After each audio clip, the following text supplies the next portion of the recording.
Senhores deputados, os dados mais recentes do relatório CASA 2017 debruçam sobre a realidade de 10.410 crianças e jovens em situação de institucionalização.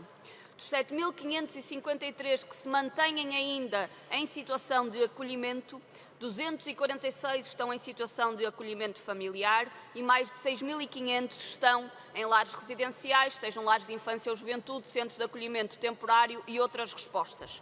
5.553 estavam já nessa situação antes do ano de 2017, o que indica que esta é uma situação que tende a arrastar-se ao longo dos anos para estas crianças e jovens. Só 384 crianças e jovens, apenas 4%, iniciaram e cessaram a sua situação de acolhimento no ano de 2017, o que significa que há muito para fazer quanto ao caráter temporário do acolhimento.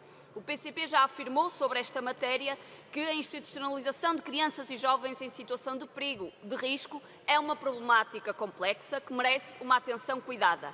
Deve ser sempre a última resposta a implementar quando todas as outras respostas se esgotaram. A primeira resposta deve ser a intervenção junto das famílias de origem, privilegiando-se medidas que permitam que a criança e o jovem permaneça no seu agregado familiar ou em contexto de família alargada, o que implica uma avaliação rigorosa desta possibilidade e a eliminação, sempre que possível, dos riscos que possam existir para a criança nesse mesmo contexto.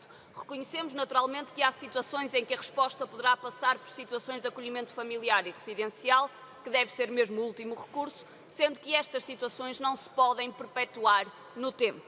Defendemos que a proteção e o acompanhamento destas crianças e jovens, das suas famílias, é uma responsabilidade primeira do Estado, por via das CPCJs, mas também no âmbito de outros meios e de outras respostas públicas da segurança social, da saúde, da educação e da justiça, pelo que têm que estar garantidos todos os meios humanos e materiais necessários para este acompanhamento, bem como para a fiscalização de todas as respostas existentes. É com este entendimento de fundo e pretendendo contribuir para clarificar papéis nesta realidade do acolhimento de crianças e jovens que o PCP apresenta esta iniciativa. Deve haver uma clara e inequívoca separação entre quem decide sobre um processo de um menor, com a possível adoção de medidas que passam pela institucionalização, e entre quem cria, participa ou gera de alguma forma uma instituição que acolhe essas mesmas crianças.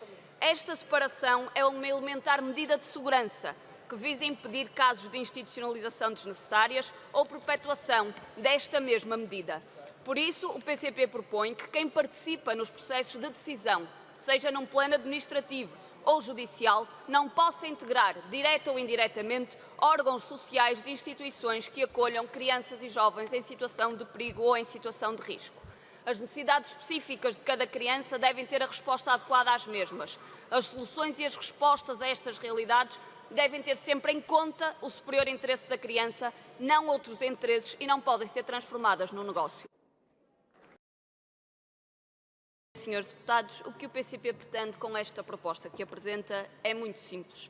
Quem participar ou quem tiver responsabilidades de gestão em órgãos sociais, em instituições que possam vir a acolher crianças e jovens em situação de perigo, em situação de risco, não pode ter qualquer tipo de participação na tomada de decisão do tipo de medida que se vai aplicar a uma criança que esteja em situação de perigo. Isto parece-nos uma proposta clara, que garante a transparência também das medidas que possam ser tomadas, que é uma medida de segurança e preventiva de possíveis conflitos de interesses que se possam vir a verificar. É uma proposta clara, uma proposta simples e que garante também e contribui para defender o superior interesse da criança. Há quem decida a medida a tomar no âmbito das medidas das crianças de proteção, das crianças em situação de perigo e de risco, e há quem acolha essas crianças. E essas pessoas não podem ser as mesmas, é tão simples como isto. E importava também, ainda a este propósito, dizer, Sra. Deputada Andreia Neto, nós sabemos que efetivamente as CPCJs,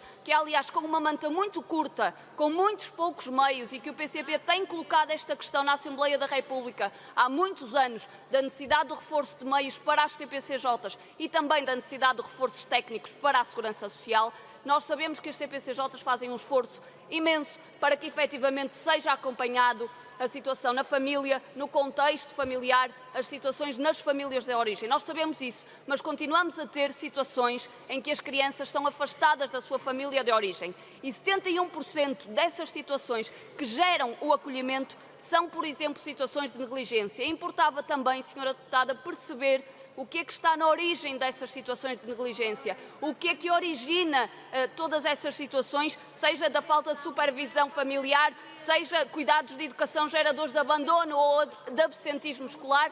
Importa também perceber o que está na origem disso e intervir também nessa situação, para que as situações de afastamento da criança da família, para que as situações de acolhimento em lares ou acolhimento familiar sejam efetivamente o último dos últimos recursos quando todas as outras soluções forem naturalmente esgotadas. O PCP está naturalmente disponível para que este projeto de lei na especialidade possa ser melhorado, possa ser debatido, porque o que pretendemos é efetivamente contribuir para clarificar papéis e para defender aqui também o superior interesse da criança com este contributo.